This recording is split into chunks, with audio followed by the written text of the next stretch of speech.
بابا بخش طوطا دیرینہ خادم روضہ رسول صلی اللہ علیہ وسلم۔ بابا بخش طوطا نے 35 سال مسجد نبوی صلی اللہ علیہ وسلم کی نظافت کی خدمت میں گزار دیے۔ ناظرین، روضہ رسول صلی اللہ علیہ وسلم کا دیدار عاشقان مصطفیٰ صلی اللہ علیہ وسلم کی دلی تمنا تو ہے ہی، مگر جسے اس در کی چاکری نصیب ہو جائے تو اس کی قسمت کے کیا کہنے۔ آئیے آپ بھی ایک ایسے ہی سچے عاشق رسول صلی اللہ علیہ وسلم کا تعارف کریں جس کی زندگی کے 35 سال روضہ اقدس کی طہارت و نظافت اور مسجد نبوی صلی اللہ علیہ وسلم کی خدمت میں گزر گئے۔ تفصیلات جاننے سے پہلے ناظرین گزارش ہے کہ اگر آپ نے ابھی تک ہمارا چینل سبسکرائب نہیں کیا تو جلدی سے چینل سبسکرائب کیجیے تاکہ ہر نئی ویڈیو آپ تک بآسانی پہنچ سکے۔ جی ہاں ناظرین، ان خوش نصیب کا نام بابا بخش طوطا ہے جو پیرانہ سالی کے باوجود لاٹھی ٹیکتے ہوئے اب بھی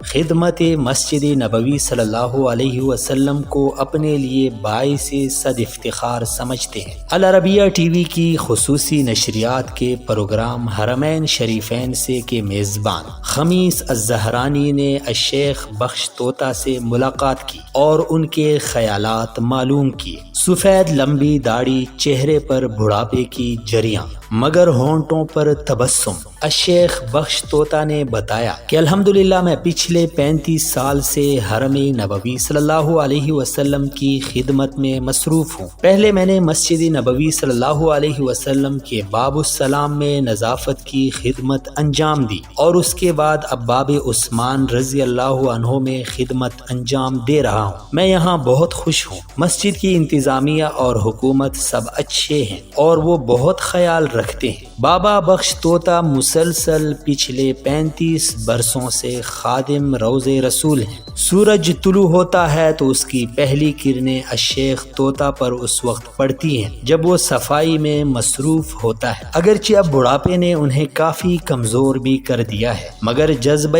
خدمت اب بھی جواں ہے۔ انفارمیشن ٹیکنالوجی کی ترقی نے بابا بخش طوطا کو مسجد نبوی کی گیلریوں سے نکال کر سماجی ویب سائٹس کی دنیا تک پہنچا دیا۔ زائرین، کیا مسجد نبوی کے منتظمین سب بابا بخش طوطا کی خدمات کے معترف ہیں؟ بابا بخش طوطا کی عمر 70 سال سے زیادہ ہو چکی ہے۔ وہ اپنی کل زندگی کا نصف حرم مسجد نبوی صلی اللہ علیہ وسلم کی خدمت میں گزارنے پر بہت خوش ہیں۔